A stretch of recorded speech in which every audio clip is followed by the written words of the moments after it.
Who's sitting at home right now trying to draw a map to figure this out? Nobody. So flat earthers have become so complacent in their just disgust with globers and with their disgust with science that they don't even think they need to do anything anymore. Pretty sad. Because you do need to do something because you don't have a map and you don't have a model and you can't explain the sun and you can't explain the moon. So you're never going to take over anything. Whatever Dave Weiss is telling you guys, like, oh, we're on the precipice and it's, it's just a matter of time till we hit the teeter-totter and we tip over to the tipping point. Yeah, right. You don't have a map. If you think you can come to the world and say the earth is flat, the very first thing people are going to say is, where's the map?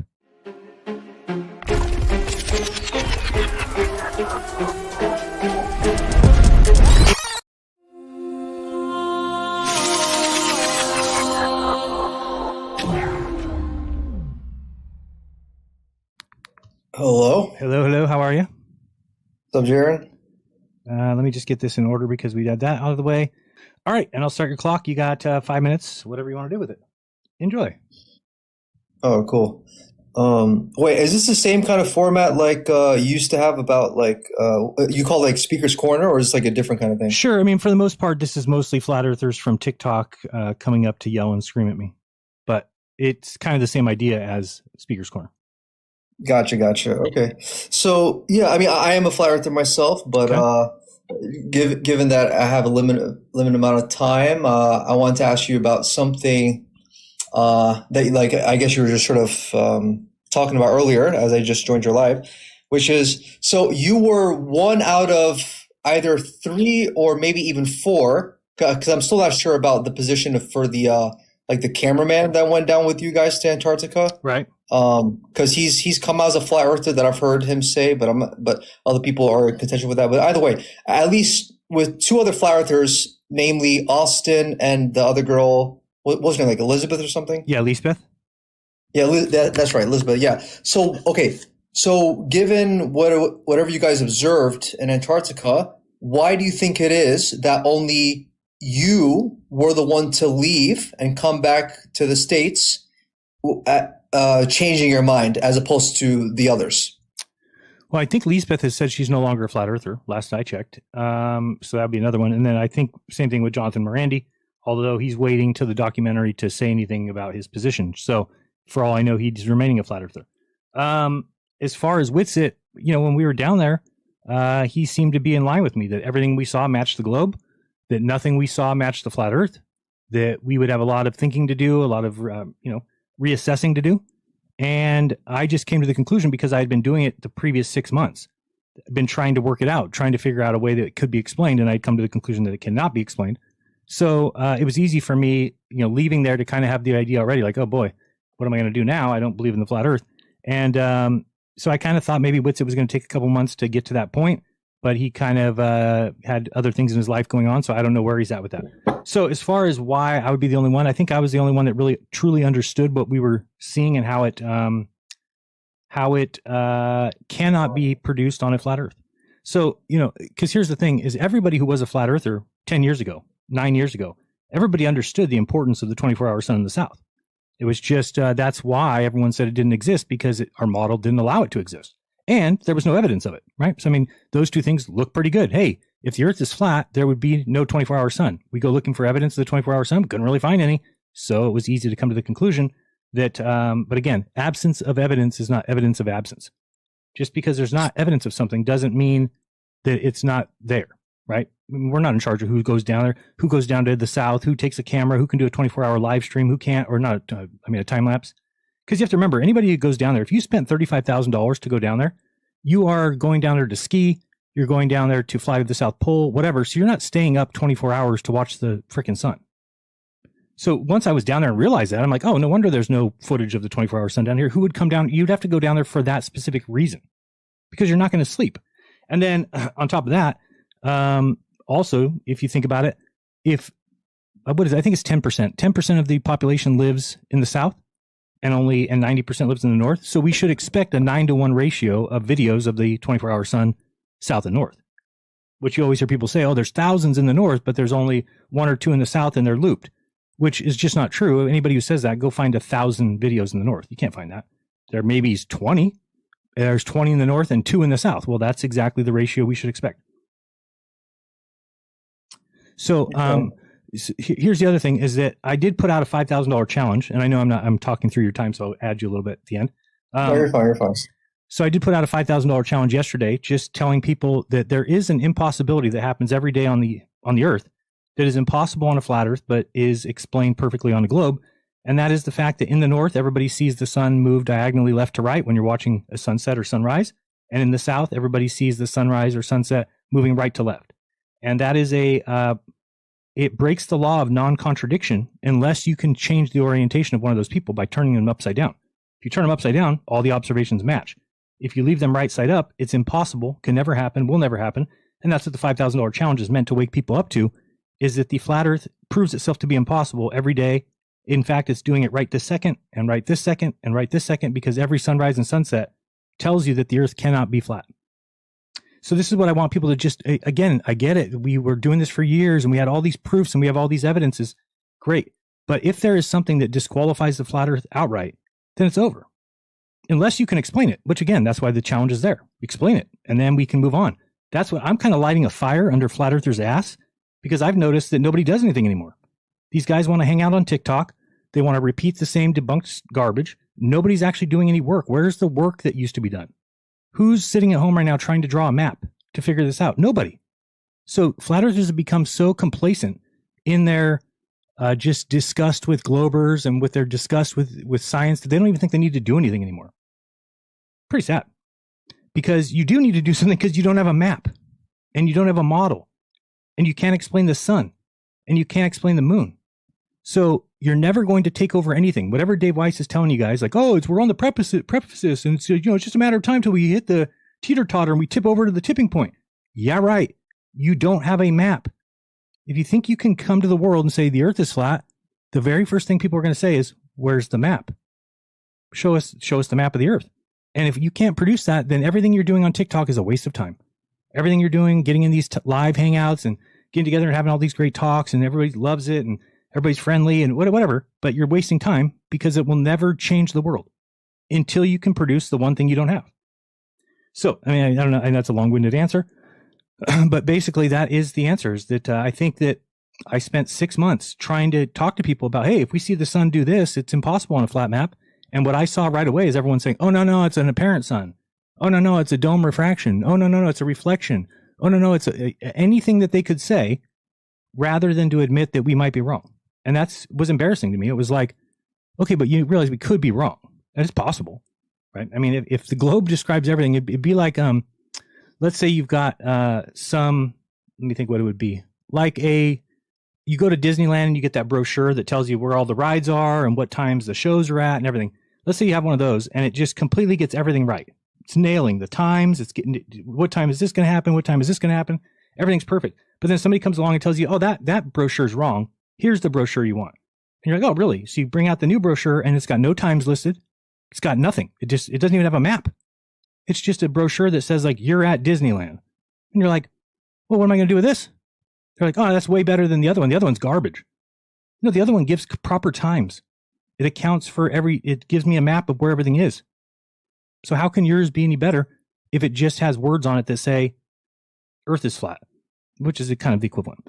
So I no longer think that we're in any kind of power position, or that we're in any kind of position to be having debates against globe earthers. Like, everybody should have got back from Antarctica and everybody should have gone into their little Zoom rooms and they should have started trying to figure this out. But they didn't. They've just given up. They've just been like, well, Dave Weiss made up a couple lies. Oh, it's a plasma ball in the sky, or it's, this or that. But nobody can explain it, and yet people think that that's how science is done. So you can ask anything else if you want, or you comment on that. Yeah. So a lot of things there to address. I was trying to see if I can make note of some of them, but I'll put 3 minutes on your clock. Go ahead. Yeah. So let's see, from what I could make out from there. So 3 things I can address. One is a map or even model even, like, necessary if, and you probably would have contention with this, but like, you just hypothetically speaking, is a map or model even necessary if the people going out there and doing, real world observations, fail to detect any type of curvature, and especially that which is expected at like the average rate of 8 inches per mile squared or whatever it is, right? Is it really necessary? That's number one. Number two is when you talk about the observation of like the sun setting in the south. I mean, it might be easier to show you on an actual, like typical AE map or whatever flat earthers use. But like, typically this argument is done from like the vantage point of Australia. They'll say, oh, we should see the sun moving the same way. But the way I see it is like, if the sun is really circling over the top of the flat earth, it's like the reason why you would see a right to left motion for the sunset in the south is because if it's doing this arc motion, like, what is it? East to west or whatever it is, like, because it's not just going straight, it's going a circular motion. That circular motion is what would make it. Okay. Let me describe it a different way real quick. You just see if this makes any sense. So, where Punta Arenas is at the tip of South America? Yeah. Okay. So just picture that person is looking west. Okay. And now put somebody, say, at the coast of California, also looking west. Okay. So those two people looking in the same direction? They're both looking west, correct? They're looking at the sunset. Person in South America is looking west at the sunset. Person in California is looking west at the sunset. So the person in the south sees the sun going to the left, and the person in the north sees the sun going to the right. I don't know how to explain this any clearer to people, that is an impossibility. What I want you to do is take your friend or your family member and stand in your house and look at the same wall. So you're both looking at the same wall, looking in the same direction. Now take a laser pointer or something and move it around on the wall.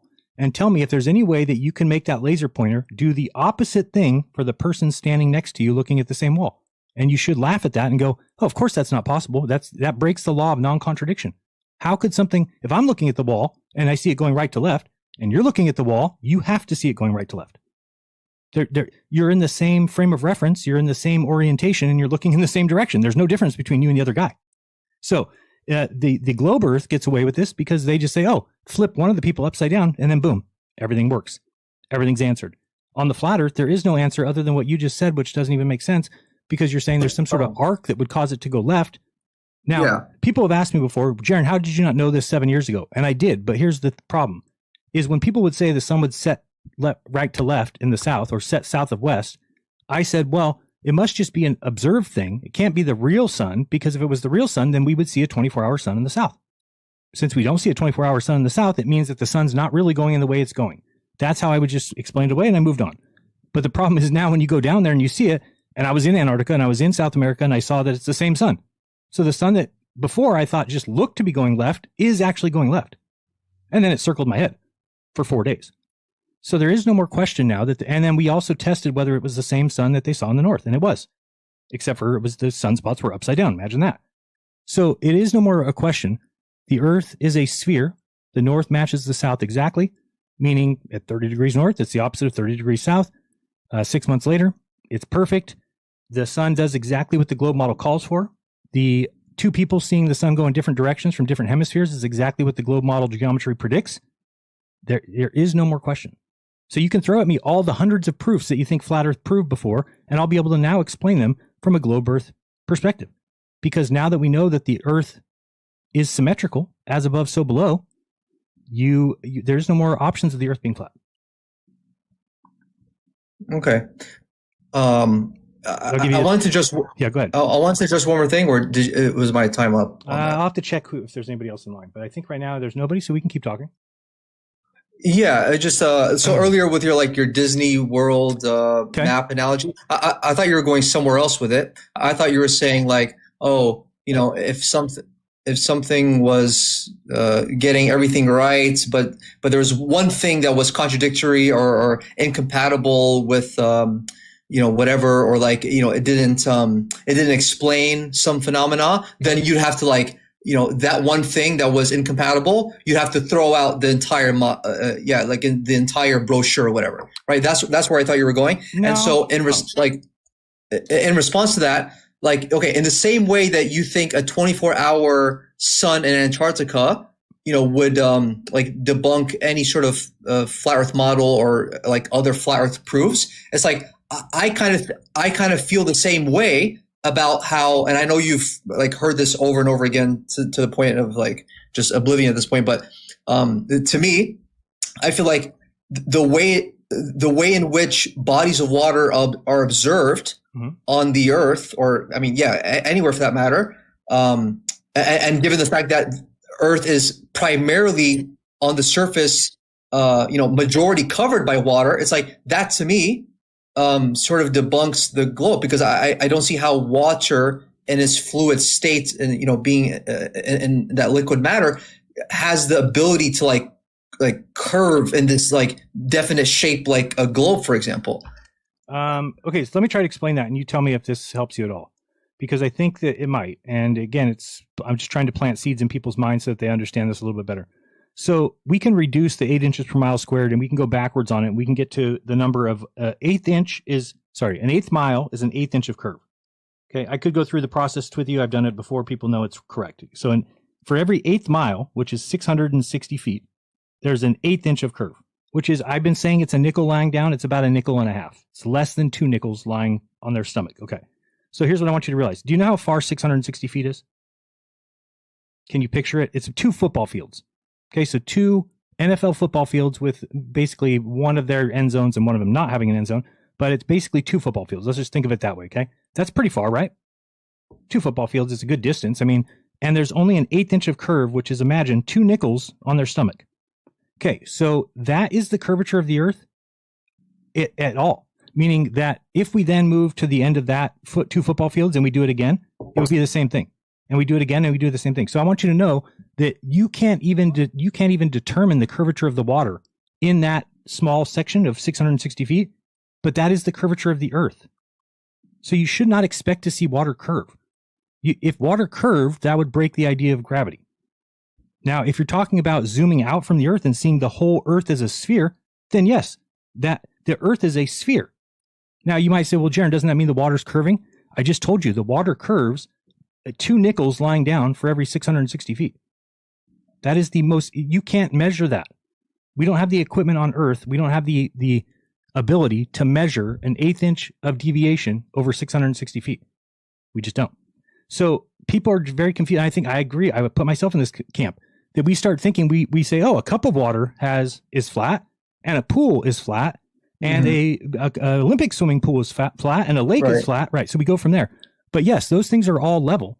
They're the same as we described right now. For every 660 feet, there's an eighth inch of curve. So you're never going to see that in water in a glass. You're not going to see it in a bathtub. You're not going to see it in a swimming pool. You're not going to see it in a lake, unless the lake is bigger than the 660 feet, which in that case, it's still only curving an eighth inch of a curve in that next 660 feet.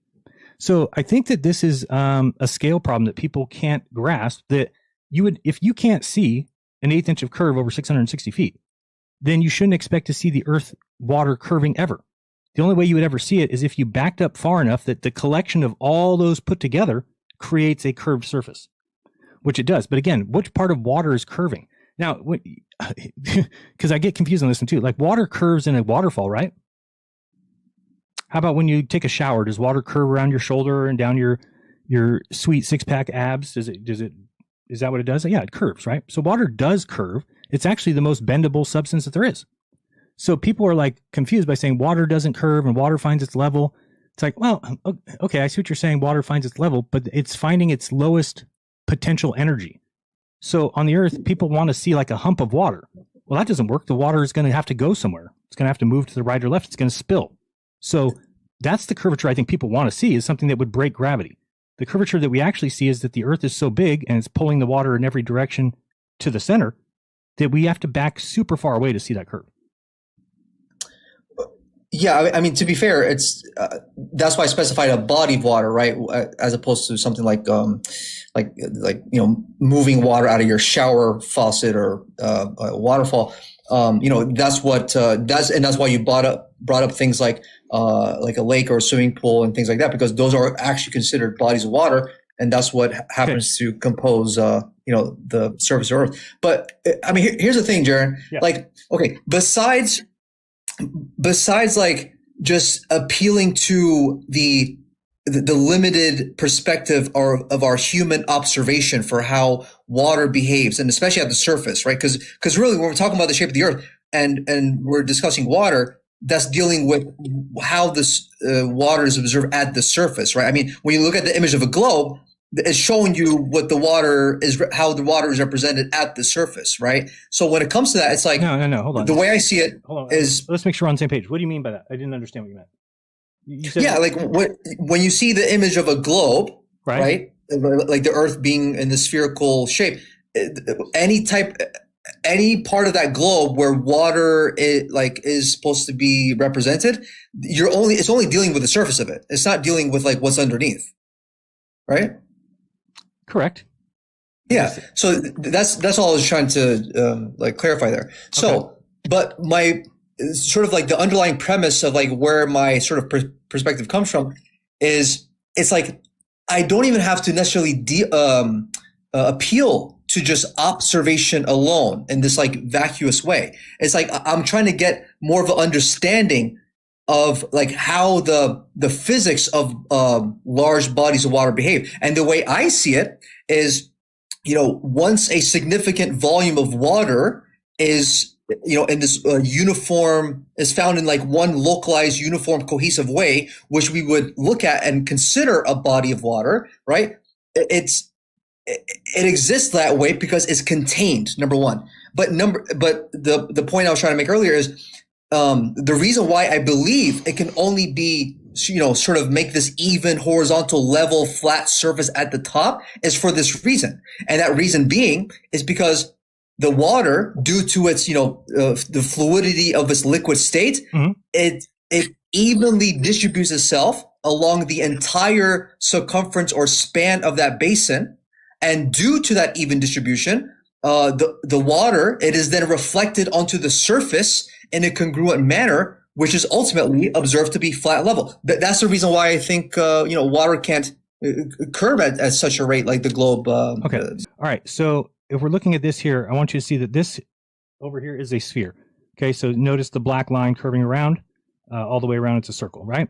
And this circle mm-hmm. is to exact scale of the Earth. So it's 20 million, 510, 920 or something. Oh, let me go up and see what it is. So it's in feet. Okay. So if we go up here, we'll see that the radius of Earth is, I just want to show you this. Okay. So if we get up here now, here's what I want you to realize is because this is a circle. Do you realize that by me zooming into the top here, that we could actually zoom into anywhere on the circle?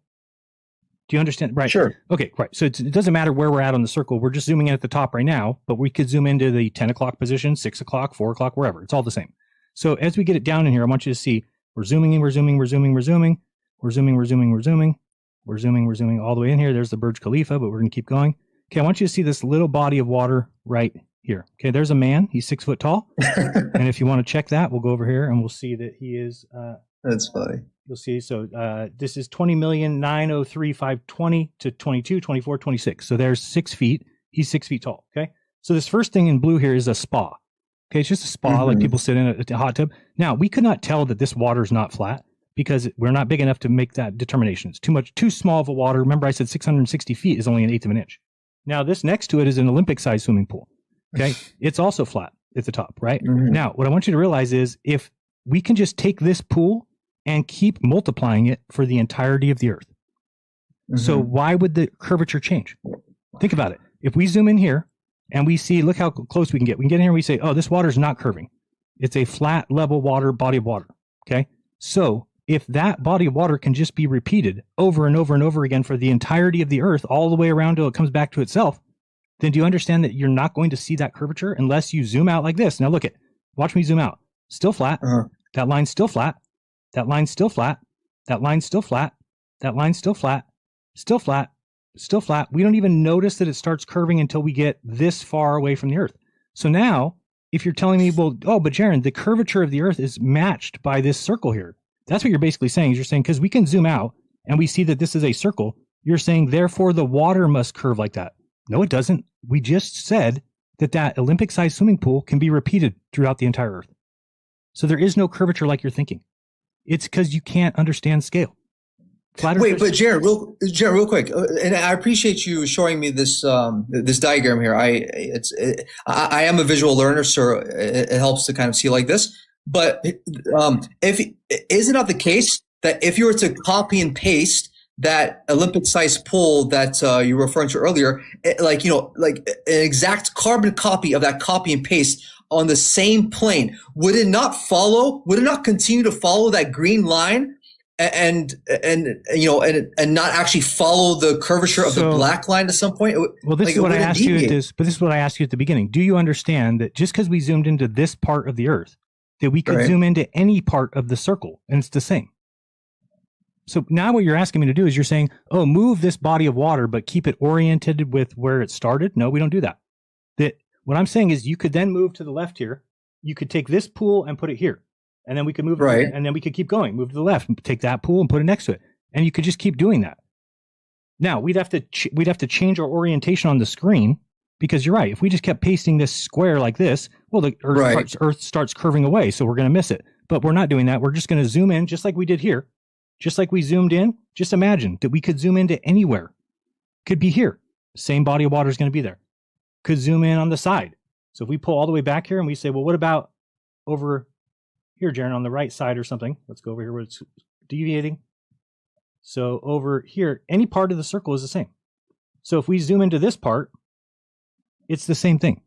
Now, if we get close enough, we'd have to get all the way in there close enough. And then the body of water that we just saw would be this way.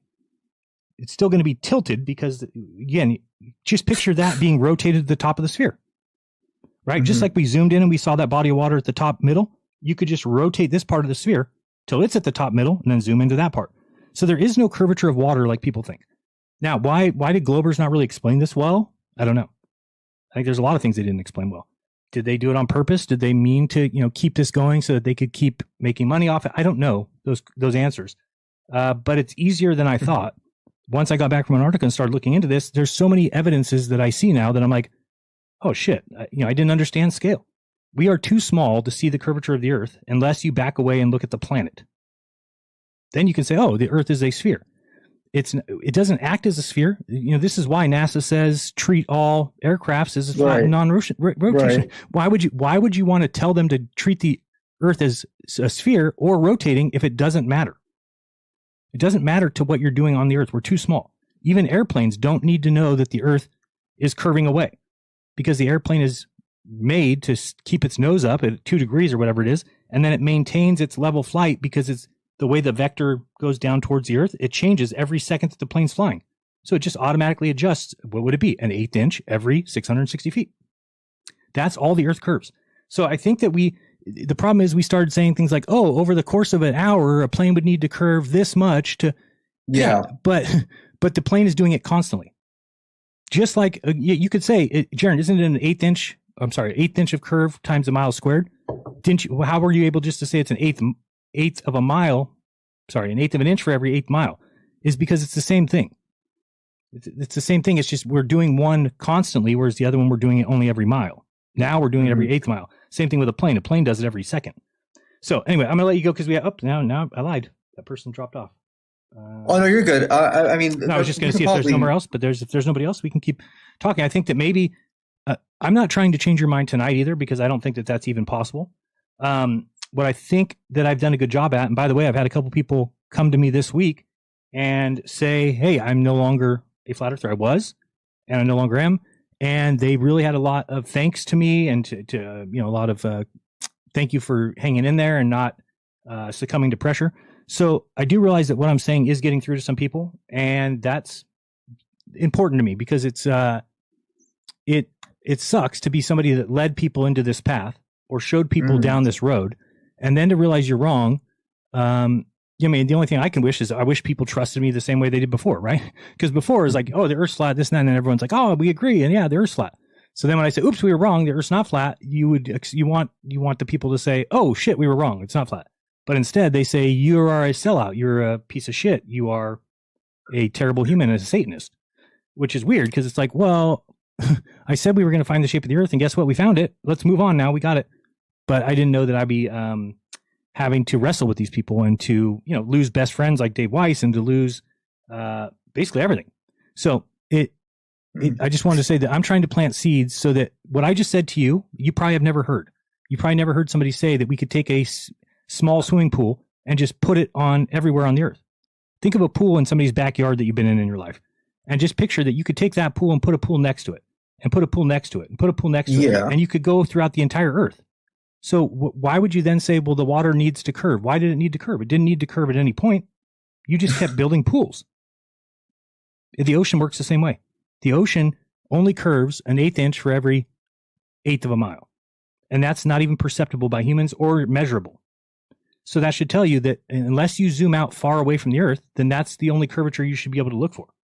And you're not going to find it. It's impossible. So, because this is why everybody got mad or, made fun of the Home Depot earth. Is because the reason I brought up the Home Depot is because it's just, people think of a Home Depot, you can think of a big warehouse like that has level floors. Now, granted, with building things, we put like a little bit of a slant in them so that water, if it flooded in there or whatever, it goes to a drain. So let's just pretend that it's completely and totally level. That if we build one Home Depot and then we build one next to it, we don't ask the people at the first Home Depot, hey, are we level with you? We don't do that. We just build the Home Depot where we're at level. And then if you built a third Home Depot right next to those first two, you don't ask the first two people, hey, are we level with you? We don't care about that because we just build things level on the earth, which I think is magnificent that the earth works that way. You can treat the earth as if it's flat. Pretty much in every instance, building a canal, building a bridge, building a building, building a mall, building a home, building anything. Because here's another reason why that's true. We don't have any piece of steel. Let's say we had a piece of steel that was 660 feet long. Well, the gravity of the earth would bend that steel the 1/8 inch it needs to curve with the earth. Think about it. We don't have anything like that, by the way. But that's the only way you would ever need to know the curve in your calculations is if you were building something that had a 660 feet piece of something, which doesn't exist. So there's no reason to take the curvature of the earth into account even when you're building anything. Even when, this is why when I first started hearing people talk about railroads, and that was one of my proofs early on, my first year as a flat earther, I said, hey, no, these railroad engineers say they don't take the curvature of the earth into account. And everybody, rah, that must mean the earth's flat. No, it means that the earth is so flat where you're at that you could just lay railroad tracks. I don't know how long railroad tracks are. They say they're 50 feet. You put a 50-foot track down, then you put the next one, then you put the next one. You would never need to worry about the curvature of the earth. It's only curving an 1/8 inch for every 660 feet. So, I'm planting these seeds because I think that as you start to look at things and hear things, you're going to start to see some of these things make more sense in that it's all a scale issue. Here's the other thing I want people to realize. We cannot fathom. When I say we cannot, I mean everybody. There's not a scientist or some astrophysicist or anything that can fathom the size of the earth. It's not possible because we don't deal with it at all. And everything that we've ever seen that's a sphere, a basketball, a baseball, a golf ball, yoga ball, a beach ball, whatever it is, are small. And even when we look at a computer program of all the planets and we're watching all the planets on a documentary, they're small. So we can't even grasp the idea that the earth that we're on is beyond enormous. Beyond enormous. Think about how long it takes to fly New York to California. That's 5.5 hours going 550 miles per hour. And it takes that long to get that little tiny section on the globe. It takes us 5.5 hours going 550 miles per hour, and we barely traverse one side of the United States to the other. So the globe itself is enormous. It's just too big for us to even fathom. And so you have to kind of accept that and go, oh, if it's so big, then what are we looking for curve for? You're not going to see it. You're just not going to see it. And again, the fact that we see too far has allowed flat earthers to come out and say, oh, well, this means that, well, yeah, we see 10% too far because we're looking through an atmosphere. And if you want to hold the earth to the rigidness of geometry, just realize that geometry is pen and paper. Reality has an atmosphere and has optics. So yeah, if you do the math on it, you're going to say, oh, you can only see this far on a globe earth. But when you go out in the real world, you can see about 10% further.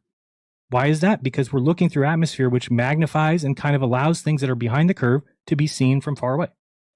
So it's just, it sucks because it seems so simple now, but, I get it. I get that there's a lot of evidence that the earth's flat, but it's mostly evidence that can be explained away easily, like the ground below our feet is flat. Well, guess what? What I just told you about 660 feet is exactly that. It means that the ground below our feet is flat. Yeah, but the earth measures flat. Well, guess what? I just told you in 660 feet, the earth measures flat. You're right. Oh, but we see too far. Yes, we do. We see too far because we live in an atmosphere. So all the things that we thought were globe crushers and that were flat Earth proofs have turned out to be just globe evidence described in a different way. That's okay. I'm glad you said that, because I was going to ask you about, in hindsight now, given your position as a glober, like what do you think about, all the arguments you were making in the past as a flat earther? But you'd have to give me that question. Well, you'd have to give me one specifically. So if you give me one specifically, I'll tell you exactly how I feel about it now. I mean, I can't really answer that blanket statement, or I can't say, I feel this way about because each evidence is different. So the ones that I just told you have globe explanations, right? As far as like flying through space at crazy speeds or spinning at crazy speeds, finding out that the Earth is moving so slow was shocking to me. But again, this is because we want to think on a human scale. So on a human scale, when you're talking about something moving extremely fast, usually we're talking about on the ground, and you're moving in relation to the ground. So right, this is why cars don't go 600 miles per hour, because they would break apart in the heavy atmosphere at the ground level. And it has to be moving on the ground. So it's going to be creating friction with the tires or whatever's moving that speed against the ground. So now when we get up in an airplane, now we can describe it a little differently. We can say, now we can go 600 miles per hour. We can go 700. We can go 1,000. We can go, I don't know how fast the fastest plane goes, probably 2,000. So, but you can see that because now we're not next to the ground. So there is nothing. Now there we are in the air, but we're in less atmosphere. So we're higher up to where you can not have so much atmosphere you're fighting against. So you just kind of keep going with that level of thinking, and you start to realize like, and then you realize that the Earth turns once a day, and that's it. So I'll show you this here. I mean, like, this is literally, right now, this is how fast the Earth spins. No, it's funny, but it's not. The Earth is so big, we cannot fathom the fact that it turns once a day. Once a day. So right now that you're looking at, this is the speed. So tell me, if there were people that existed on this little globe right here, would they fly off the Earth? I mean, I understand the analogy you're trying to make, but it's not an analogy. It's not an analogy. Let's pretend that we're in space looking at this is the Earth. Would you think that those people in South America would fly off the Earth? If it's not moving at all and they're held down by gravity, no, hold on. It's not that it's not moving. This is moving 1,000 miles per hour. It only goes around once a day. Right, but at that scale, you'd have to move it faster. No. It goes around once a day. But not at that scale, though, of your little globe there. This is scale. This is a scale model. Right, and so if you're gonna use, if that's a scaled model, right, and you're also going to scale the speed of the rotation, you're also going to have to scale that as well, which is going to be faster on the smaller globe. That's my point. No. But this is why we measure rotations in rotations per day, not in miles per hour. Because you're right. If it only goes around once a day, that's the same for the sphere, no matter what the size is. But again, the size is going to move the speed faster. But think about that. It's once a day because the globe has a circumference of nearly 25,000 miles, right? So it has to, 1,000 miles per hour, right, is what covers that distance. So, but on that globe there, okay, but when we describe that, but when we describe speed, it's usually against something, relative to something, right? So if you're moving 1,000 miles per hour on the ground, you're moving relative to the ground, you're going to see the ground go flying by you and you're moving the other direction. Okay. But on the Earth, everything that's there, the atmosphere of the Earth and everything, is moving 1,000 miles per hour, but not really in reference to anything. Just, I guess, like you said, the circumference is 24,901. So it does that in 24 hours. So we say 1,000 miles per hour. But let me describe it this way. If you and I got in a rocket ship right now and we went up to space and we turned around and looked at the Earth, do you realize that what we would see would be this? We would just see the Earth sitting there, even though it's spinning once a day. I mean, that's what the ISS live feed seems to show us, yeah. Okay, so then, well, the ISS, the motion that you see of the Earth on the ISS is actually from the ISS. You can't even see the Earth spinning because the ISS is moving so much more faster than it. Think about it. The ISS is going 17 times faster than the Earth. It's spinning. But if you're being honest, at least from some sense, I mean, despite the speed that the ISS is, allegedly going at 17,500 miles per hour, whenever we see the feeds, and especially like the astronaut walks that they do, like we don't get the sense of that kind of high rate of speed at all, right? We just don't. It looks like they're moving very slow.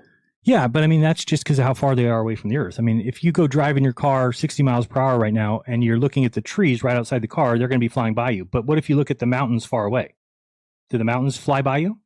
No, they move much, much, much slower than, in fact, they're going to look like they're not moving, even though you're moving 60 miles per hour.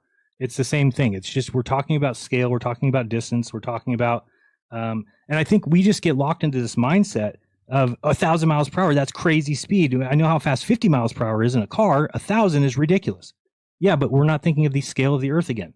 And we need to think about that and say that nobody would fly off the Earth. The Earth is moving so slow, nobody would fly off of it. That doesn't even make sense. It's not spinning like that. It's spinning once a day. So once you kind of look at things like that, then all of a sudden you start looking at the scale things and everything just kind of starts to jive. And you're like, oh, even the speed around the sun.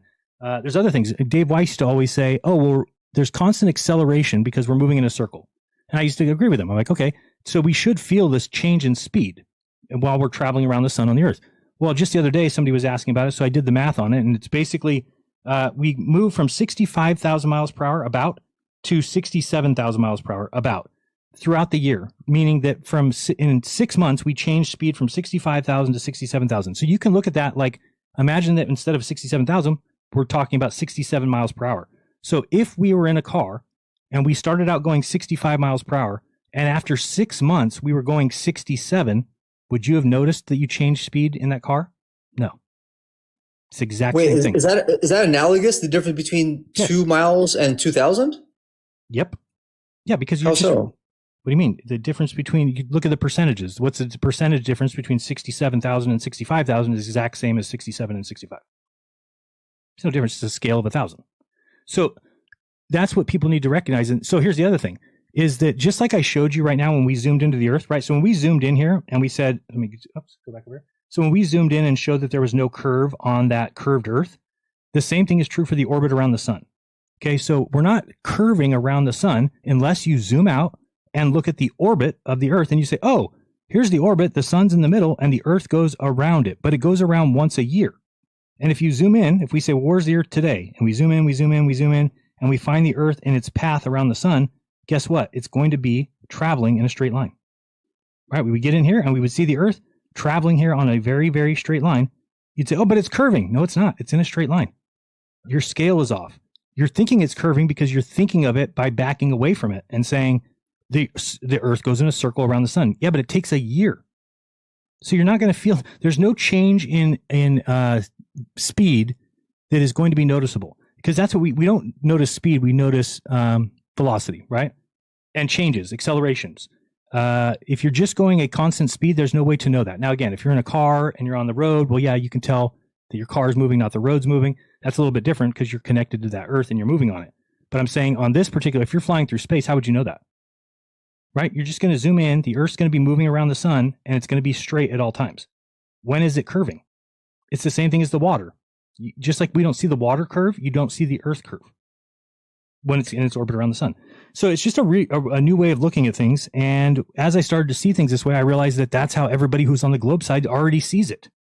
So the problem is like we have a disconnect as flat earthers that we were not able to see exactly what they were saying. Now, I think there's a reason for that. I think the reason is that when you start to believe something, your brain does do a job where it actually tries to protect you from having to learn something new or trying to have to learn that you were wrong. So when people say things against us, we just dismiss it in a way that's like even hard to explain. Our brain almost doesn't allow us to hear it. And I know this is true because I went back and watched some stuff. Like I watched the Duffy debate against Austin Whitsitt, which is when I first met Duffy. That was January of 24. And in watching that debate, I was the moderator. I was the moderator of the debate. And in watching it a second time, I saw Duffy say 3 or 4 things that I never heard before. He said 3 or 4 things in that debate that I was like, oh, those are great globe proofs. But when I sat there as a moderator, as a flat earther, I didn't hear them. So what is the explanation for that? The only explanation I could think of is that my brain was actively trying to protect me from figuring out it was wrong. As weird as that sounds.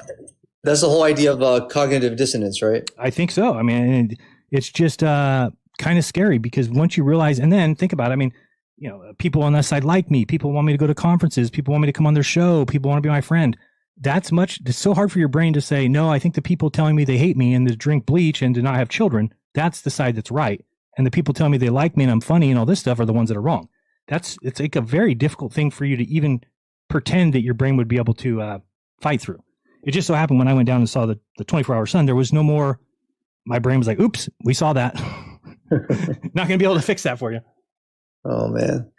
No, I got you. Okay, so I just want to ask you one last thing. I think you already sort of alluded to it, but earlier you were saying like, oh, we, from our perspective as just like these like little mere human beings standing on the surface of the earth, we can't fathom the size of the earth. And I would agree with you. Mm-hmm. But relatively speaking, given like the infinite, like, never ending, ever expanding size of the entire universe, I mean, that is actually what would be unfathomable. Right. Like, because that relative to the earth actually is almost insignificant and minuscule, almost trivial, you know? So the question is, have you now totally bought back into the modern, consensus on cosmology, of like the whole, idea of like the Big Bang heliocentric idea, and like there's all these other planets also orbiting the solar system and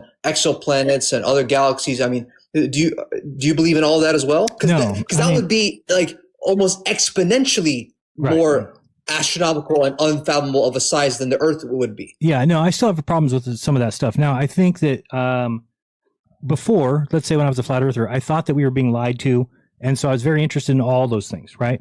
And then finding out that we weren't being lied to about the shape of the Earth as far as it being a sphere, maybe just kind of go, okay, so, would they be lying about the speed? Would they be lying? Now, for all I know, maybe they do, right? But I'm just looking at things and saying, what makes the sense? And as far as the Earth spinning, because it spins so slow, that makes sense to me. It makes sense that the Earth would spin.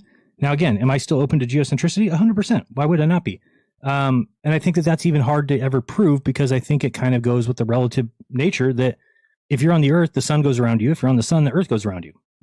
So you could take whatever body you're on and really call that to be the stationary one. If you're on Mars, everything would look like it moves around Mars. If you're on the moon, everything looks like it moves around the moon. So it's just kind of, is that just a relativity thing? It seems to make more sense that the Earth moves around the sun. That's what's easier to describe things.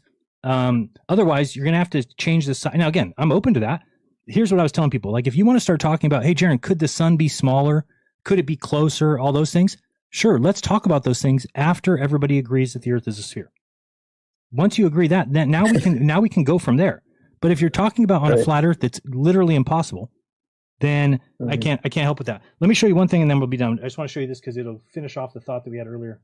I appreciate you having me up, by the way, Jaron. No, I appreciate you coming on and being, I mean, this is what I think that I expected more of, and I just learned that TikTok isn't really like that. It's kind of, wait, why is this? Hold on. So I want you to pretend like this is a racetrack, okay? So we all show up, we're going to watch the races, and let's say that there's bleachers out here so let's say that there's bleachers out here like this, and there's bleachers on the inside looking to the outside of the track. Now, what I want you to realize is, since this is a circle, do you realize that everywhere on the circle is the same? So just because I'm going to talk about this area right here, we could move this to anywhere on the circle. Sure. Okay. So if these two people were looking at each other, okay, so let's say this person here is looking, I need a different color so it doesn't cross the road. So this person here is looking this way, and then this person here is looking this way, okay? So now if a car comes around this track, the problem is going to be if we ask those two people, hey, which way was that car going? This guy is going to say, oh, it was going left to right, right? And this guy's going to say, oh, no, it was going right to left. Okay, so this is what flat earthers want to bring up when you talk about the setting sun. They say, oh, but just by looking at north and south, it flips for each person. Okay, I get you. But if we want to, because, hey, thank you very much. Motion is absolute. Okay, I mean, motion is not absolute. It requires orientation. It requires a lot of things. So if we want people to see the same thing, they have to be in the same frame of reference. Meaning, if this guy now turns to face the way that the car is going, so he turns to his right, and this guy now turns to his left, and the car's going by, well, now we've got something that is congruent. We now know the real direction of the car travel, because this guy is, you can pretend that they're in the car. It's the same. So when this car goes around the track and starts heading this way, it doesn't matter that these people are on different sides of the track. This person's going to see it go left to right, and this person's going to see it go left to right. Okay, plain and simple. That's because they're both facing in the same direction that the car is going. Now, on the Earth, I want you to realize that the sun, we're just going to now realize that the sun does that. Sun's going around this track, okay?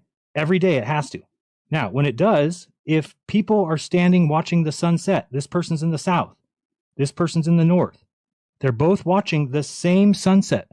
They're both looking west where the sun is setting. Guess what? This person sees it go left to right, and the people in the south see the sun go that way. End of story. That is impossible on any flat map. That's why I made a $5,000 challenge. You'll never be able to explain that because this right here is called a paradox. You cannot have two people looking in the same direction at the same item going in one direction and both see it go in opposite directions. But you know what the globe does? They flip this guy upside down.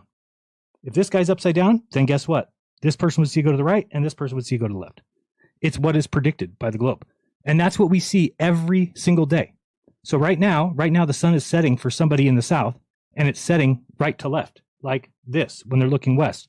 And for somebody in the north, they're watching it go left to right. When I was in Punta Arenas watching the sunset right to left, the people in the North America were watching the same exact sun go left to right. The Earth is a sphere. I get you, man. I get you. Oh, and yeah, thanks for showing me that. Yep. All right, I'll let you go. I'm going to see if anybody else wants to come up. All right, thanks, man. Appreciate Have a good one. Let's go back to the multi-guest. You can jump on if you want. Sorry that was so long, but hey, that was at least a pleasant conversation. That wasn't any yelling and screaming and you're cooked. Oh, you're done. Oh, by the way, did the NBA Jam guy, you're here right today? Here. Super! Oh, how good. could I not be? Great. Another episode with those loud-mouthed, snot-nosed, attention span deficit disorder kids who just yell over each other. Man. You're emotional. No, you're more emotional than me. Right. Oh, he's cooked. He crashed out. Right. Clip that. Right. I need more dopamine hits. Clip that. Thanks for playing. Welcome to Flat Earth. Excuse me. Garbage pail kids, you don't have a map. You have no model and no map. And Grandpa Sov needs a nap. Shut the blinds. Turn the crucifix around. Wanksoid is going to have a fap.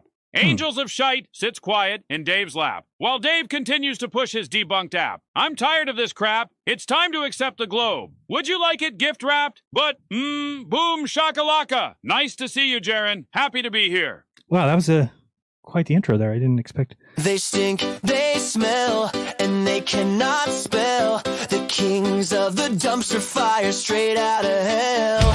Reality rejects don't care about truth. They are fearful of facts. They're allergic to proof. TikTok's worse. Kids with noses full of snot. Confidence is high, but their IQ's not. Short attention spans. They can't finish a thought. For clip hunting truthers, truth matters now. They don't want truth, or they wouldn't tell lies. Like you can't tell the ground from looking up in the sky. No map, no model, just vibes and memes. Move the sun or ignore it on the garbage pail team. Garbage pail, talking big, thick and small. Garbage pail, bouncing brains against the wall. TikTok, look what you did. From mom's basement to our screens, it's the garbage pail kids. Garbage pail, think they can't be wrong. Garbage pail, cocked and strong. Garbage pail, toddlers like angels of shite, and his big dirt daddy getting dirty all night. Garbage pail, thinks planes nose down. Garbage pail, say we don't spin around. Garbage pail, keep on lying to kids. Yes, this is the garbage pail kids. And they stink.